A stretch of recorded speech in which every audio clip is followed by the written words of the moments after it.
Jok, ništa ovo. Mogao sam dosta jebati 2 puta.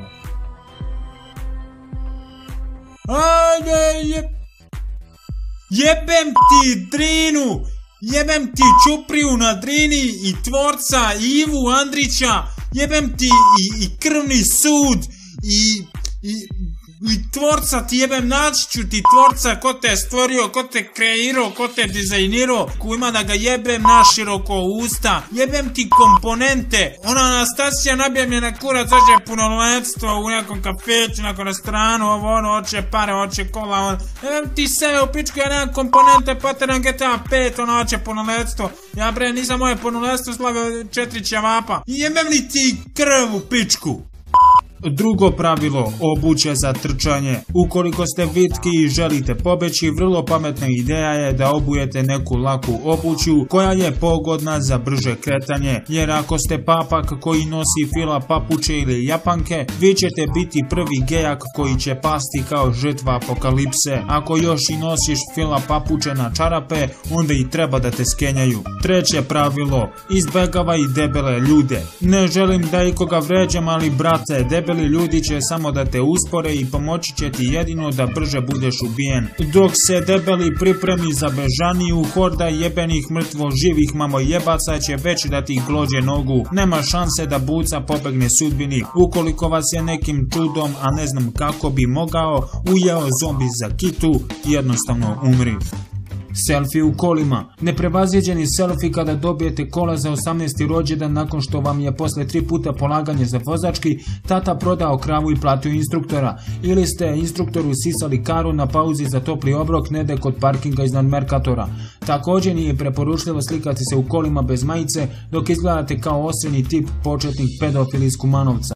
Pošto ne znam da plivam, zadnji put na bazenu sam bio 2004. godine, kada me umalo filter u bazenu nije usisao jer sam bio poput zrna graška. Počeo sam da se otimam od vode i davim, verovatno sam progutao pola fabrike vode i još sam ostao živ. Našli me spasioci kako plutam u uglu bazena. Ljudi verovatno mislili da sam neka krpa. Od tada malo veća parica, ja počnem da paničim. Najgore od svega, ironično, ja sam vodolija. Filter kak. To je adolescent koji je čuo od druga baš pre par minuta da ako stavi svoj kurac u filter u uglu bazena, da je isto kao da karaš. Pošto su obojica nevini, pali su na tu foru i prišli su filteru, pokušavajući da ih niko ne provali. Kada su stavili svoje karine uz filter, nadajući se da će osjetiti blaženstvo, shvatili su da je jako lako da im se pimpek zaglavi u istom. Tako da ako vidite nekog klinca kako breji sumnjivo uz ivicu bazena, znajte šta je naumio.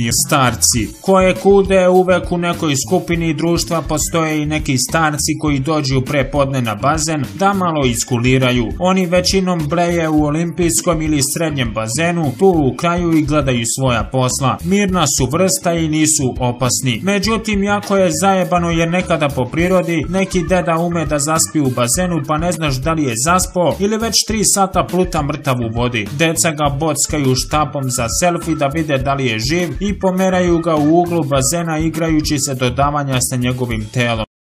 I kad se setim Dragice iz srednje, imala najbolje dupe u prvoj smeni. Kad zanjiše svojim guzovima testosteron mi se digne. Pozvao sam je na maturu, umjesto njene vagajne dobih batine od nekog mrge što je to jebo. O njoj ništa više čuo nisam. Zadnje što sam čuo jeste da se prošle godine udala za nekog Miodraga. Kaže fin mladić, bio 2 puta samo u zatvoru. Prebio je peglom pre 3 meseca zbog zagorelog tiganja. Oprosti mu, ljubav šta ćeš.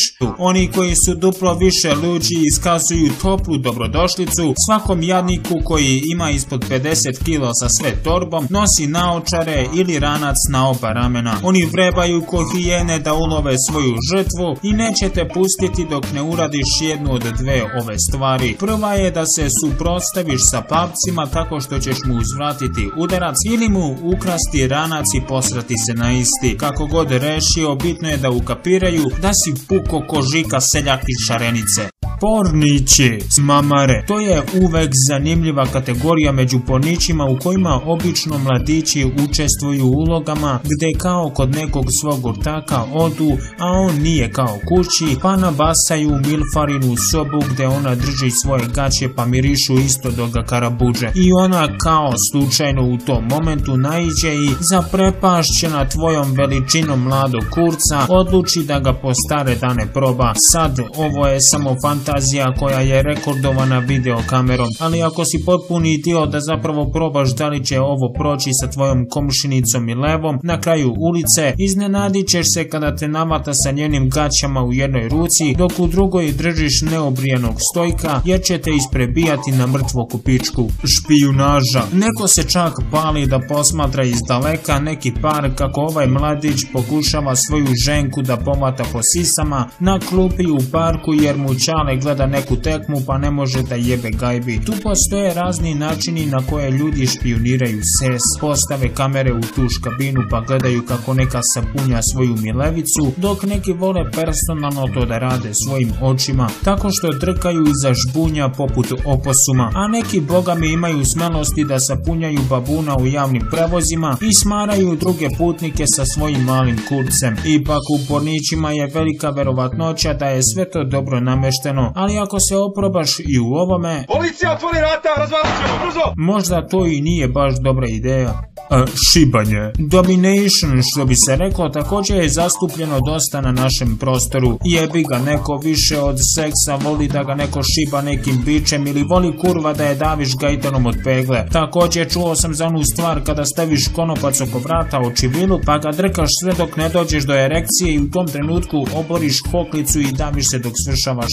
Kažu da se u tom trenutku dok gubiš svest u toku erekcije dobijaš 5 puta veće zadovoljstvo, ali ako omašiš u kalkulaciji sa vremenom drkanja i vremenom koliko trebaš da se daviš dok svršavaš, dobijaš i jako veliku mogućnost da te tvoji matori zateknu obešenog sa kitom u ruci. Da je pas čovekov najbolji prijatelj, ali to ne znači da možeš da namažeš jaja sa kikirikem i nateraš svog žuću da ti poliže jaja kako bi ti dobio svoje prvo oralno iskustvo. Bar jedan od vas koji gleda ovo je to uradio u svojim mladalačkim danima, pičko priznaj. Ipak, nažalost, kada kažemo seks sa životinjama, to ne znači uvek seks sa kobilom ili psima, i pod kobilom ne mislim na tvoju ribu nego na već tu su apsolutno sve moguće živuljke koje imaju otvore. Čudni smo mi ljudi. Kada ga, brate, neka kurva može primiti od konja, ne trudi se da to jebeš više, ta ne osjeća ništa. Krvavo more. Kao što to dobra poslovica kaže, svaki hrabri mornar se ne boji krvavog mora, ali to ne znači da i ako si zagoreo kao slavski kolač da moraš da joj ližeš pičetinu koja izbacuje infektivne sekrete i more krvi,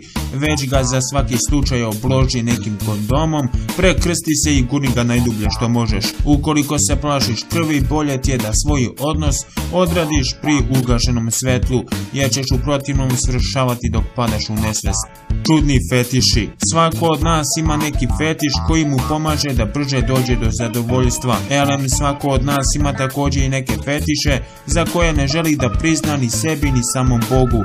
Tako da ako vam partner kaže da voli vezivanje i blago šamaranje kurčinom po tvojim obrezima, ukoliko volite vašeg partnera, trebalo bi to da mu učinite. Ali ako izvedi pekmez i kaže da želi da ti ga namaže po stopalima i liže sa njih isti ili da te krvnički rastura u analni otvor, nakon čega će da ti ga liže ili ne daj Bože da tebi ponudi tu čast, dok u pozadini piči grupa Medeni mesec, onda bi trebala ponovo da razmisliš zašto si sa tim likom. A također za svaki slučaj bi trebala imati na brzom biranju policiju.